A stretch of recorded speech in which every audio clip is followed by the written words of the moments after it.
रावलपिंडी के हल्का PP7 के होटा की दोबारा गिनती का मामला। रिटर्निंग ऑफिसर के फैसले के खिलाफ लाहौर हाई कोर्ट में दरखास्त दायर। PTI के उम्मीदवार ने रावलपिंडी हाई कोर्ट बेंच में दरखास्त दायर की।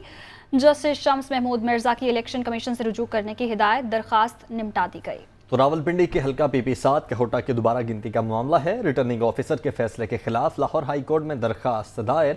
PTI के उम्मीदवार ने रावलपिंडी हाई कोर्ट बेंच में दरखास्त दायर की है। जस्टिस शम्स महमूद मिर्जा की इलेक्शन कमीशन से रुजू करने की हिदायत और दरखास्त को निपटा दिया गया है। तो रिटर्निंग ऑफिसर के फैसले के खिलाफ लाहौर हाई कोर्ट में दरखास्त दायर की गई। PTI के उम्मीदवार ने रावलपिंडी हाई कोर्ट बेंच में ये दरखास्त दायर की। जस्टिस शम्स महमूद मिर्जा ने इलेक्शन कमीशन से रुजू करने की हिदायत की है और इसके साथ ही दरखास्त निपटा दी है। मंसूर सती हमारे साथ मौजूद हैं। मंसूर, इस अदालती कार्रवाई का हवाला बताइएगा।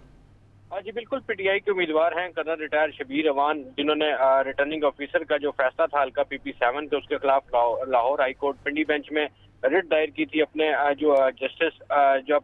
जस्टिस शम्स महमूद मिर्जा की अदालत में, जिसके बाद अदालत ने PTI के उम्मीदवार को इलेक्शन कमीशन से रुजू करने की हिदायत करते हुए दरखास्त जो है वो निपटा दी है। क्योंकि गुज़िश्ता रोज रिटर्निंग ऑफिसर PP7 ने कर्नल शबीर अवान की जो रिकाउंटिंग की दरखास्त थी वो मुस्तरद की थी और उसके बाद PTI के उम्मीदवार ने हाई कोर्ट से रुजू किया। हाई कोर्ट के जस्टिस शम्स महमूद मिर्जा ने जो है वो दरखास्त की समाअत की और उसको इलेक्शन उम्मीदवार जो PTI के हैं उनको इलेक्शन कमीशन की तरफ रुजू करने की हिदायत करते हुए दरखास्त जो है वो निपटा दी है। जी ठीक है, बहुत शुक्रिया मंसूर आपका।